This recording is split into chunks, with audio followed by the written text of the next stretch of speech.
Je t'apporte la rédemption. Je t'apporte le pardon. Je t'apporte la joie de me servir, comme l'esclave sert le maître. Livre sacré de sa classe, 5 à 13. Mais qu'est-ce qui t'a pris ?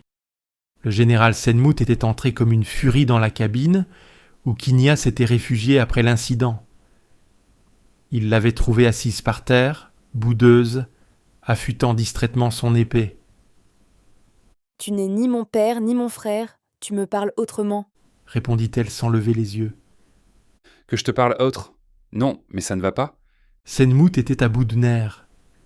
La cicatrice qui ornait son torse musclé formait un rictus sous l'effet d'un muscle qui palpitait nerveusement. Écoute, je ne vais pas y aller par 4 chemins. Je suis responsable non seulement du groupe, mais aussi de la mission. Et je me retrouve avec un homme, le nez en sang, qui jure à qui veut l'entendre qu'il te crèvera les yeux avant de répandre tes tripes. Mais vous pensez être où, bon sang ? Dans un corps de garde ? Tu n'avais pas besoin de prendre des abrutis avec nous. Ces abrutis sont parmi mes meilleurs combattants. Certes, ils ne sont pas futés, mais penser, c'est mon boulot. Alors, pense à nous en débarrasser. Mais tu te crois où par les dieux ? Tu crois que c'est un jeu, hein ? Tu penses être encore dans ton bordel ou dans ta jungle ? Kinya ne daignait toujours pas regarder le général. Ici, c'est la hiérarchie, Swamp Kinya, c'est le principe de base de notre société. On ne part pas pour accomplir ta petite vengeance personnelle ou trouver pourquoi tes putes de copines se sont fait massacrer. Merde, un royaume est en jeu. La Nubienne soupira et regarda le général d'un air mauvais. Finalement, elle sembla se résigner. Bon, tu as raison, je me suis emportée. C'est le moins qu'on puisse dire. Te rends-tu compte du périple qui nous attend ? Nous devons traverser un désert rempli de fous furieux pour trouver les dieux savent quoi. Nous devons être soudés. Je te dis que je me suis emportée, cela n'arrivera plus. Tu vas lui présenter tes excuses. Non, mais il ne faut pas pousser quand même. Ce n'était pas une demande, Kinya, c'était un ordre. Un ordre, mais... Je te rappelle que je suis en charge de ce groupe par décret royal. Autrement dit, si tu refuses d'obéir, je t'en exclus. C'est aussi simple que cela. Kinya foudroya Senmout du regard. Tu n'es pas libre ici, tu agis sous mon commandement en tant que mercenaire, crut-il bon d'ajouter. Et ce qu'il se passe entre nous ne change rien aux problèmes. Que crois-tu qu'il se passe entre nous, Senmout ? Eh bien, je ne sais pas trop, mes sentiments sont... Les sentiments n'ont rien à voir là-dedans. Pour ma part, c'est juste une partie de jambes en l'air, sans plus. Le visage de Senmout se rembrunit. Comme ça, les choses sont claires. Oui, comme ça, elles sont claires. Kinya se leva brusquement et bouscula le général qui se trouvait devant la porte de la cabine. D'un pas décidé, elle sortit sur le pont et marcha vers Guilhem qui lui tournait le dos et gesticulait en montrant son nez à qui lui prêtait attention. « Guilhem ?» Le guerrier se retourna, un morceau de linge rougi dépassant à moitié de sa narine. Kinya dut se retenir pour ne pas éclater de rire devant l'air ahuri du soldat qui ne s'attendait sûrement pas à la voir l'interpeller. La première surprise passée, la main de Guilhem se posa sur la poignée de son poignard. « Du calme, je viens en paix, Guilhem. » Le soldat suspendit son geste, mais ne retira pas sa main. Senmout était venu se positionner derrière la guerrière, en témoin des excuses qu'elle allait formuler. « Par les dieux, qu'est-ce que je déteste ça. Écoute, Guilhem, j'ai réfléchi, je n'aurais pas dû te gifler. J'aurais dû te planter ma dague entre les côtes. » pensa-t-elle. « Me gifler ? Tu m'as cassé le nez !» Oui, je n'aurais pas dû te casser la gueule. Tu sais, parfois, je ne connais pas ma force. J'aurais pu tordre ton petit coup de poulet. Continua-t-elle dans sa tête. « Me casser la gueule ? Tu ne m'as rien cassé du tout. C'est moi qui me suis retenu pour ne pas t'envoyer dans le bel Occident. » Oui, enfin, tu crois ce que tu veux, mais peu importe. Peu importe. Tu... Pourquoi tu répètes la fin de mes phrases ? C'est agaçant. Agaçant ? Tu vois, là encore, j'emploie des mots trop compliqués ou quoi ? Guilhem bondit sur ses pieds, agrippant sa lame. Garce, je vais te faire avaler ta langue de vipère. Senmout poussa Kinya et s'interposa. Vous n'allez pas recommencer. C'est incroyable tout de même. Kinya était venu te présenter ses excuses. Guilhem, accepte-les et on n'en parle plus. Le soldat hésita, mais la requête de son officier sonnait comme un ordre. Lui était discipliné et n'avait pas le choix. Sois, j'accepte tes excuses, mais ne t'approche plus de moi et ne m'adresse plus la parole. Là-dessus, je pense que nous sommes bien d'accord. Kinia tourna les talons et alla s'asseoir devant une rame. Elle avait vraiment besoin de se calmer. Ivania était troublée. Le matin même, sur les quais, elle avait senti une bouffée de haine en apercevant Mélème. Une fois encore, les images de l'Ixos qui avait failli la tuer l'avaient submergée et elle avait eu du mal à se contenir. Je suis passée d'un monde d'amour et de plaisir à un univers de haine et de douleur. Elle était immédiatement retournée dans sa chambre, où elle avait délaissé la robe brodée d'or du matin pour revêtir une légère étoffe diaphane. Elle s'était ensuite servi un verre de vin. Elle en était à son 3e verre, et une douce ivresse dissolvait lentement les images cauchemardesques. Elle se demandait à présent ce qu'elle allait faire du reste de la journée.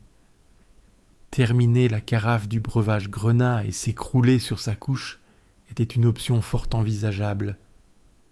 On frappa doucement à sa porte. Entrez. À sa grande surprise, c'est Pharaon qui ouvrit et qui entra sans plus de cérémonie dans sa chambre. Elle mit un genou en terre d'un geste rendu légèrement vacillant par l'alcool. Votre Altesse, veuillez me pardonner. Si j'avais su que vous me feriez l'honneur de me rendre visite, j'aurais revêtu une robe plus appropriée. Mais je vous trouve très en beauté, dame Ivania. Tout de même, un tel accoutrement ne sied pas à votre personne. Vous avez raison. En guise de remontrance, je vous propose... Non, je vous impose quelque chose. Parlez, mon souverain, j'exécuterai tout ce que vous jugerez bon. Plusieurs choses. Pour commencer, vous allez vous relever. Ivania se releva mais n'osa pas lever les yeux. Pharaon était l'héritier des dieux. Le recevoir dans cette tenue légère était réellement gênant. Elle se sentait très bête et en devenait timide. La deuxième chose que je vous ordonne est de me regarder dans les yeux. Vous n'êtes pas n'importe qui, dame Ivania. Votre temple de prostitution sacrée a peut-être été détruit. Vous n'en restez pas moins la grande prêtresse de Bastet. Oui, Pharaon. Lentement, elle leva les yeux. Pharaon la regardait avec un sourire bienveillant qui faisait ressortir ses traits ronds et joviaux. Enfin, je voudrais que nous cessions les formules de politesse excessive. À partir de maintenant, je vais te tutoyer et j'aimerais que tu en fasses autant. Si cela ne te dérange pas, bien sûr. Non, pas du tout. Vos désirs sont des ordres. Enfin, je veux dire, tes désirs. Parfait. Tu sais, jamais personne ne m'a tutoyé. Même mon fidèle conseiller Minrek n'a pas ce droit. Votre Altesse, que me vaut cet honneur? Ivania ressentait de la fierté, mais cette marque d'honneur extrême venant du Dieu vivant l'embarrassait énormément, sans qu'elle sache dire pourquoi. Je comprends que tu sois embarrassée, grande prêtresse. Habituellement, jamais je ne me serais permis d'être si direct. En ces temps troublés, pourtant, la menace Ixos m'oblige à prendre des décisions rapidement, car nous ne savons pas de quoi demain sera fait. Je comprends, Répondit Ivania qui, en fait, ne comprenait vraiment pas où le souverain voulait en venir. L'Arsinoé est venue me trouver à l'instant. Ah. Elle m'a dit qu'elle t'avait sondé le cœur et l'âme. Oui, en effet, elle a des méthodes pour le moins surprenantes. À qui le dis-tu répondit le roi en riant. Ivania ne contint pas longtemps la question qui lui brûlait les lèvres. Vous a-t-elle révélé sur moi une chose digne d'intérêt? Pour le moins, madame. Pour le moins. Tu sais peut-être que j'ai de nombreuses épouses. Un harem qui fait la jalousie de nombreux princes. Certes. Mais aucune de mes femmes, si belle soit-elle, n'est reine. Il existe une vieille loi qui m'étienne qui interdit au pharaon de choisir une reine qui n'a pas ou peu de pouvoir en elle. De pouvoir? De magie, si tu préfères. Chaque être humain est relié à la source de magie absolue qui se trouve au-delà des dieux. Pour faire simple, on peut dire que certains y sont plus reliés que d'autres. Or, l'épouse officielle de Pharaon, celle qui lui donnera un héritier, doit posséder un héritage magique fort, être pleinement reliée à la source. Tout cela est très intéressant, Votre Altesse. Mais quel rapport avec moi? Tu ne comprends donc pas. La prophétesse a sondé des dizaines, voire des centaines de filles de la haute noblesse. Aucune ne possédait une once de pouvoir. C'est comme si la source s'était tarie au cœur de l'humanité. Or toi, Tu possèdes cet héritage, Ivania. À en croire la prophétesse, la source de magie est très puissante en toi. Tu es peut-être le dernier espoir de cette dynastie, Ivania. Je te prie d'accepter de devenir ma reine. Ivania resta interdite. Elle ne savait pas trop si elle était en train de pâlir ou de rougir. Un vertige qui n'avait aucun rapport avec le vin la saisit. Elle dut s'appuyer sur sa table de chambre pour ne pas défaillir tant son cœur battait la chamade. Avec surprise, elle s'entendit murmurer. « Monseigneur, ma vie est dédiée à la déesse, je ne peux... » Je comprends, Ivania, l'interrompit Pharaon, sans se départir de son sourire bienveillant. Mais tu n'auras pas à abandonner ton service religieux. Tu pourras demeurer grande prêtresse. Notre mariage sera également l'union entre le pouvoir temporel et religieux. Ivania prit une profonde inspiration. Pharaon, se méprenant sur ce geste, s'empressa de la rassurer. « Je ne t'oblige à rien, Ivania. Malgré la situation, je ne veux pas d'une épouse qui ne se sent pas à sa place sur le trône ou à mes côtés. Encore une fois, je regrette de devoir agir dans la précipitation. Réfléchis, tu n'es pas obligé de me répondre maintenant. » Sur ce, il tourna les talons et ouvrit la porte. Dans un sursaut, Ivania fit un pas et posa sa main sur son poignet. Le souverain se retourna et lui prit doucement le menton, se perdant dans ses yeux noisettes. « J'accepte, Votre Altesse. » Pour toute réponse, Pharaon l'embrassa. Ils arrivèrent à la nuit tombée dans le village de Mouni. Senmout était contrarié. Pour des raisons de discrétion, il aurait préféré arriver le matin et ne pas s'attarder. Juste le temps d'acheter des vivres et de l'eau. À présent, ils allaient être obligés de passer la nuit à l'auberge, car partir en plein désert de nuit aurait attiré encore plus l'attention. Toutefois, le général tentait de voir les choses du bon côté. Ils auraient le temps de se renseigner et peut-être de trouver des dromadaires, ce qui faciliterait leur voyage. L'auberge de la prospérité se trouvait à la lisière du désert. Elle dominait les autres bâtiments et était aussi riche et élégante que les autres étaient pauvres et lambrissaient. La grande salle était surmontée par un balcon qui menait aux chambres. Plusieurs grandes tables de bois massif l'occupaient pleinement. Un épais nuage de fumée flottait dans la pièce. Le village de Mouni était l'un des seuls endroits où l'on pouvait fumer l'herbe du couche, interdite dans le reste du royaume. Des rires et des chants s'élevaient, couverts par intermittence par le son d'un fifre dont un joueur aviné avait du mal à tirer une succession de notes harmonieuses. Les villageois leur réservèrent un accueil des plus chaleureux. Ils étaient habitués à recevoir pêcheurs, chasseurs et commerçants de tout le royaume à des heures impossibles, et une table à leur intention était dressée en permanence. Les femmes s'affairaient et apportaient donc des paniers remplis de fruits et des monceaux de viande fraîche, épicée avec soin. « Quel accueil! Je sens que je vais me plaire ici !» s'exclama Guilhem de sa voix pincée. Oui, je n'aurais jamais imaginé cela en voyant le village de l'extérieur, commenta Souti. Kinia eut un reniflement méprisant. Comparé à la maison des plaisirs, l'endroit était un vrai bouge. Guilhem la regarda avec ironie. « Tu n'es pas habitué au lieu de débauche populaire, ma jolie. Ton petit cul coincé ne se plaît que dans des draps de soie. » Zarek partit d'un éclat de rire gras. « Mais où avez-vous acquis tant de raffinement ? Je suis vraiment admiratrice. » « C'est bon, Kinia. Tu ne vas pas remettre ça, intervint le moine, en posant doucement sa main sur le bras de la guerrière. « Non, ça va, je me tais. » Le général la foudroya du regard. Sa relation avec la guerrière s'était dégradée depuis qu'elle avait cassé le nez de Guilhem et qu'il lui avait ordonné de s'excuser. En tant que chef de cette expédition, c'était le moins qu'il puisse faire pour apaiser l'ambiance. Il commençait à regretter d'avoir emmené la mercenaire. Elle était impulsive, individualiste et imprévisible. En l'intégrant au groupe, Il avait pensé davantage avec son attirance physique qu'avec sa tête, et il en payait maintenant le prix fort. Il connaissait ces hommes, et savait pertinemment que Jillem n'avait pas pardonné.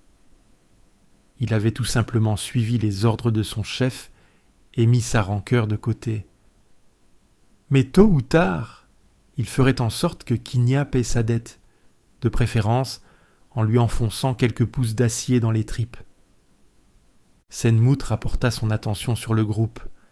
Ce serait un miracle, avec ces tensions, s'ils arrivaient à parcourir plus de 10 kilomètres en plein désert, sans compter Mélem, le nomade Ixos, pris entre le désir de protéger son clan et la honte de trahir son peuple. Il les avait suivis à terre, mais demeurait dans un mutisme complet. Depuis le début de leur voyage, il n'avait pour ainsi dire pas desserré les mâchoires et s'abstenait de tout contact avec ses compagnons. Un bien drôle de bonhomme, sauvage comme tous ses semblables, pensa le général. Ils s'étaient assis à la table, et chacun se laissait servir des boissons rafraîchissantes en dégustant un bon morceau de viande. Au moins, pour le moment, il prenait des forces en vue du voyage. À la table d'à côté, des contrebandiers saluèrent d'un rire gras, une plaisanterie. L'une des villageoises, pas du tout effarouchée, accepta, avec un sourire cajoleur, une main rugueuse sur ses fesses pleines.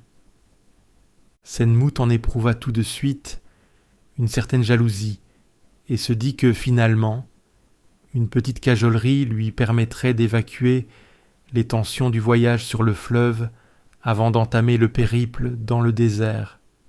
L'une des femmes dut lire dans son esprit, car elle le regarda avec intensité.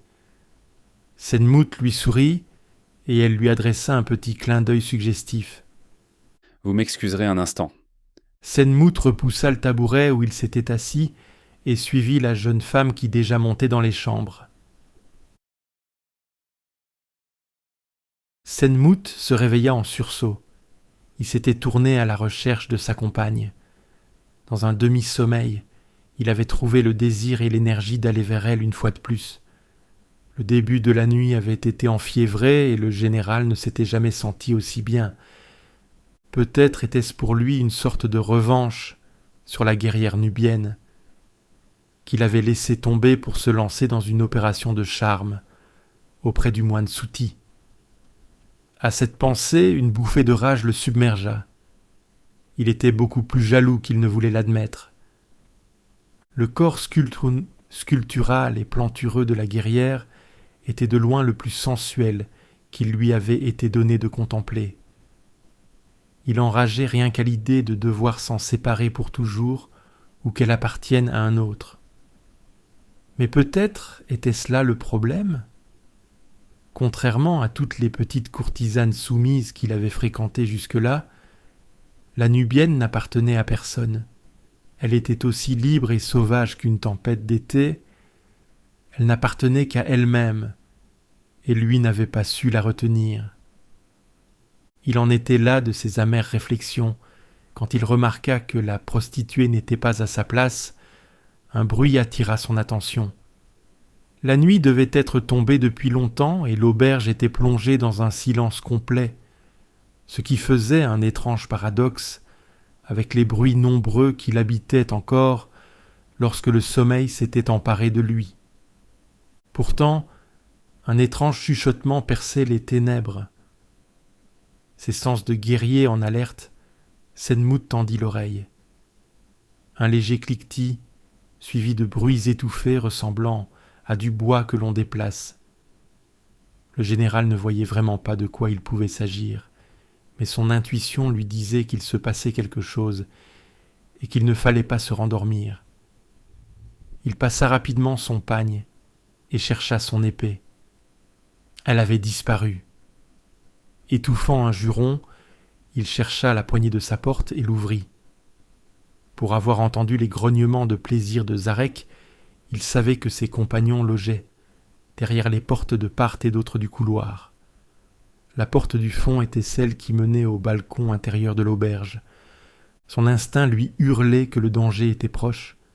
Aussi, sans perdre de temps, il alla ouvrir la porte à côté de la sienne. Un concert de ronflements énormes l'accueillit. « Zarek, Chuchota Senmout. Le colosse ne changea en rien sa symphonie.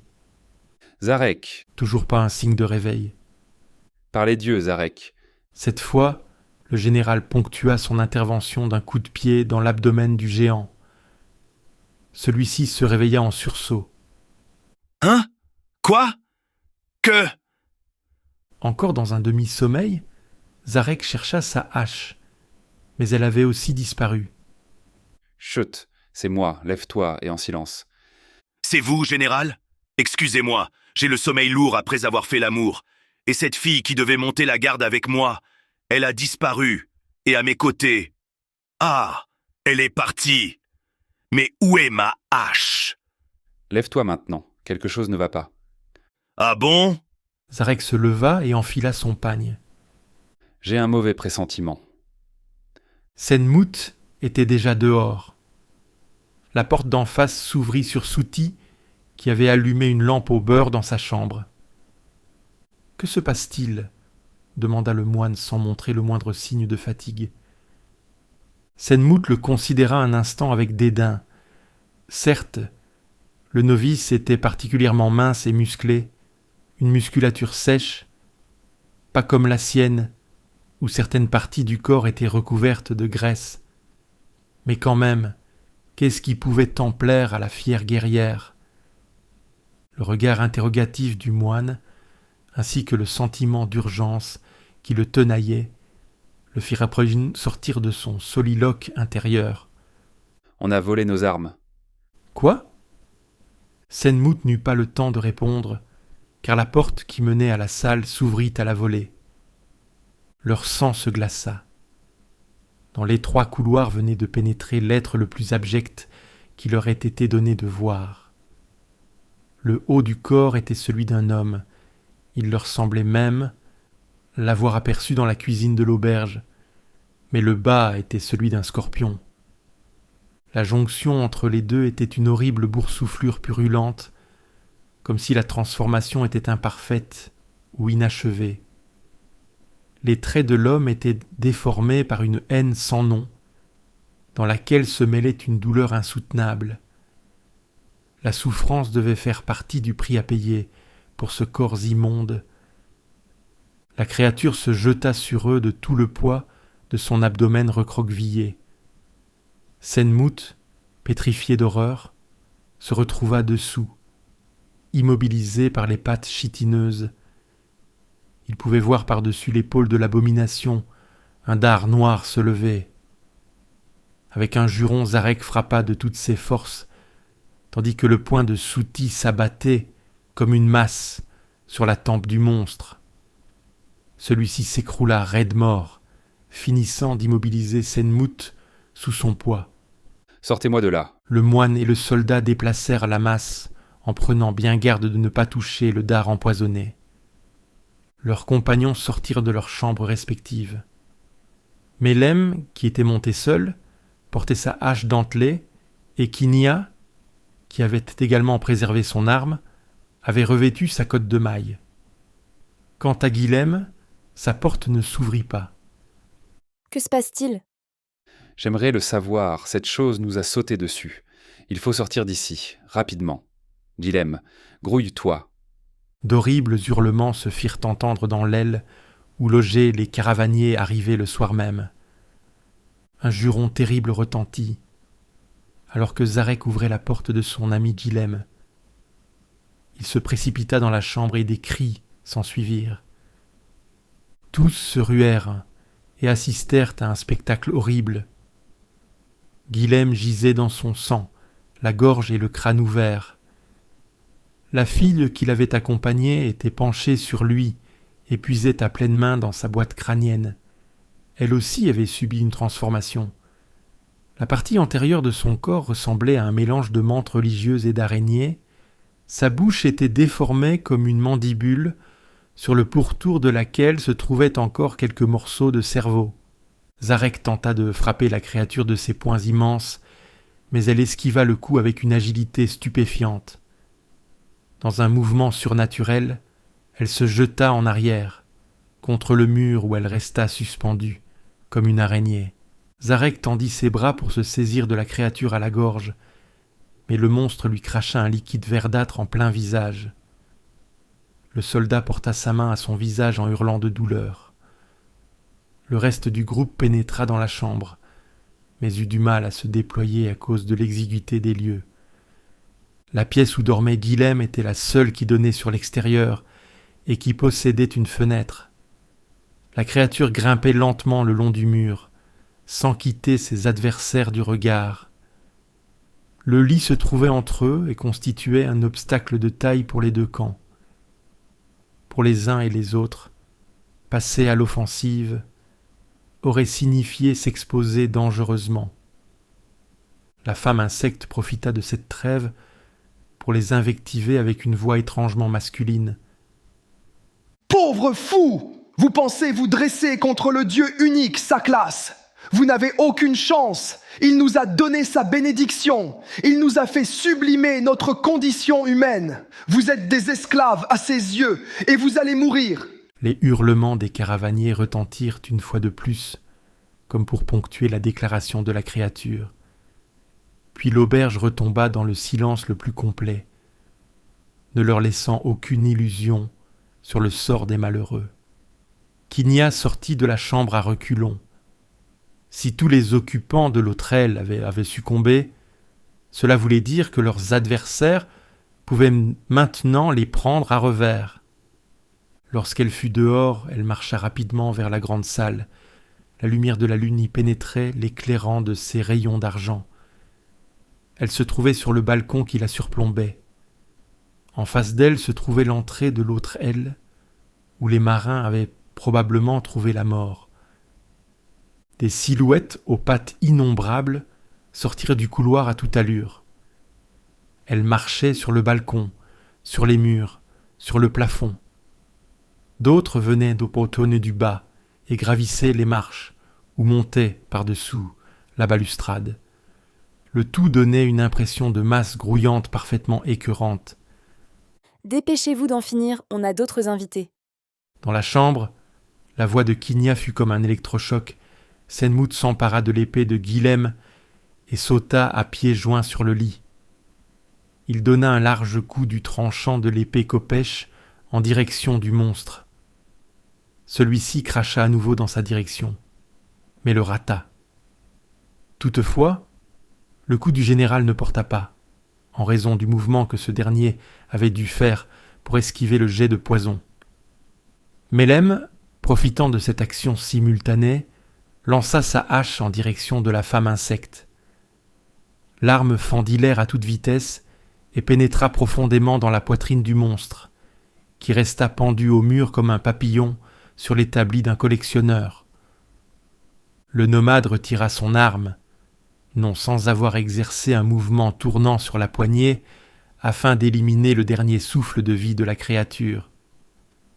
Lorsqu'il comprit que le combat dans la chambre était gagné, Souti se rua au secours de la guerrière nubienne qui, seule dans l'encadrement de la porte, accueillait ses premiers adversaires. La mercenaire avait l'avantage stratégique.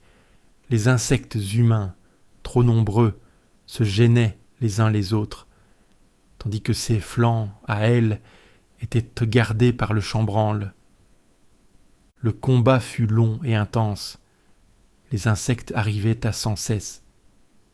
Kinia tranchait les pattes, perçait les corps, découpait les os sans discontinuer.